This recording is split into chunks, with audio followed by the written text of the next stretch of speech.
taken over the company, and this is it. This is the board. So what we like to do, the five of us, introduce ourselves to you, explain to you a little bit about, the plans that we've got. We know you've got lots of questions. Hopefully we'll cover a bit of that at the beginning, just to explain what we plan to do over the coming months and years. But thanks for coming, because it means a lot. What happened was a really strange sequence of events. We can take them back to 2020 if you want, with COVID and DC and then everything that happened since. But we kind of thought we were at the end of it. All the problems were done, and then of course they filed for Chapter 11 in January. We were asked right at the beginning, was there going to be a management buyout? And the five of us thought, no, of course not. We're just going to carry on working for whoever buys it. And for one reason or another, obviously, different things from the US side fell through. And a few months ago, it became apparent that we could possibly do it. We all sat down together and decided we were mad enough to do it, and we decided that we were. It is just the five of us. There's no one else involved.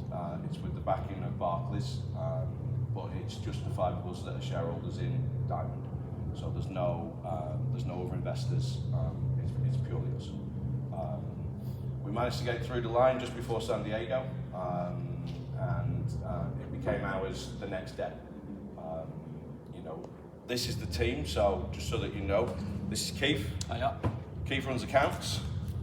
So if Keith doesn't know you, it's a good thing. If he does, it's still a good thing, because you're here. Some of you will already know Ben. Ben's the purchasing brand manager. And again, you'll know Lee. Lee's the customer services manager. And then last but not least is Alan, who's our warehouse manager. So it's the five of us now. And like I say, the idea will be quick intro, a few people. Our kind of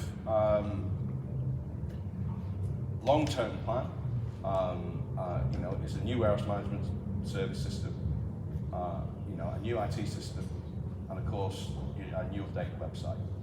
The problems that we've got are that at the minute they're all linked to the old Diamond system, and we've broken away from that, i.e. that we're in charge of it ourselves. But of course, that actually comes with more problems than we had in the past, because of course we've not been actually managing it before. So that's something that we're working on every day. And looking at a brand new system is a great answer, but of course we need to know if we're going to keep the history from all the previous system. So that's a big complication. That's the reason why there's been no kind of huge, big, great announcement as far as that's going yet. Same with the website. The website's been there for a while. It's not been fit for purpose, for a while now. We know that, and hopefully, with what's happened over the last sort of 6-8 months, you'll all now understand why that's happened. And at the time, unfortunately, we couldn't do anything about it. Now it is going to be on us, and we can do something about it. But again, we've got to use it from the UK side. It was previously held in the US.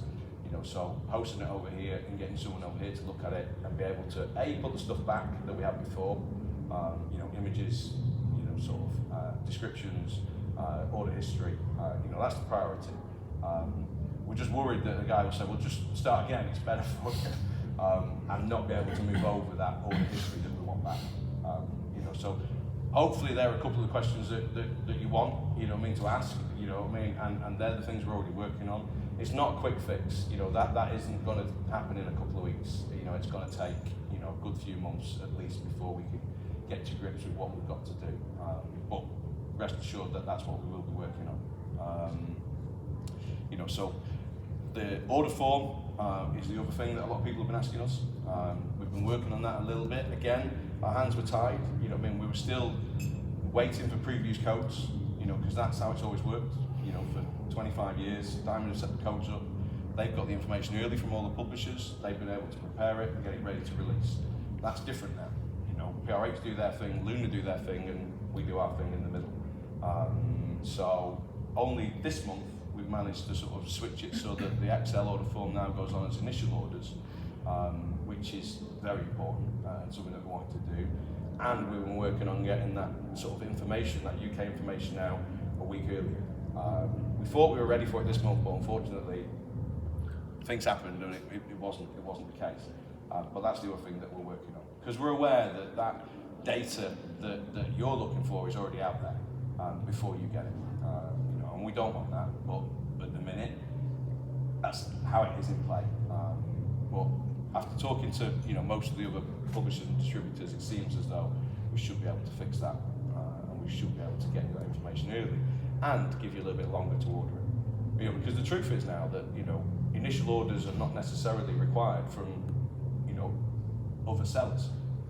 We still like the idea of initial orders, and we still like putting that information out to you every month, which is what we'll continue to do. We'd still ask you to put an initial order in. Publishers need that information really to give them an idea before FOC. So hopefully, like I say, the actual order form side of it is fixed. The data, and the actual information for it, we'd like to get to you earlier as well. So yeah, that's kind of my initial just pitch to you all. And if it's all right, I'll let each of the other directors speak to you for a few minutes. Go easy on them, especially Alan. Al's been managing the warehouse for us for a long time. We had a long-term sickness at the company, which affected us unfortunately. I think it was a problem for a while. Al stepped up and sort of took on the mantle. And we're glad now that he did that, because he's now part of the team. But we don't want Al to sort of be the brunt of the thing for sure, just damages, and shipping. Again, I'm sure I'll tell you that, there are things that, of course, we want to fix, but it's kind of going to be just baby steps, just to sort of, move on. I mean, I think, hopefully, you'd all agree that, we've shipped every week. That's the one thing that we're very proud of, and we've done that way back since COVID. Since we first could, we've kept on shipping every week. Shipments at the minute aren't coming to us as quickly and as cleanly as they used to. So unfortunately, Alan's getting less and less time to turn them around at the minute. That's something we've already worked on, something that hopefully in the next couple of weeks we'll actually fix part of it. But it is a problem. We don't want to be late. We want you to have it on a Tuesday, ready for Wednesday. Don't forget, those of you who remember years ago, it used to be Thursday. We used to have that extra day. I don't think there's any chance we'll ever be able to go back to that. But the earlier we can get it in, the earlier Al can turn it around, the longer we've got to pick it, the longer we've got to pack it. We don't have to rush it. Unfortunately, I'm sure you all know, when you do rush something, it does cause a little bit more trouble, and you do make a few mistakes. The Diamond team are really happy with what we've done. We've got 54 members of staff, and we kind of did this, with those 54 in mind and with all of you in mind. It was a weird decision. It wasn't, like you say, it wasn't one we ever expected. And it's still now, we sit together on a Monday morning and kind of look at each other going, wow, okay, but we're really excited about it. If it wasn't for the commitment from all of you, I'm not sure that it would have made the same sense to us, to be honest with you.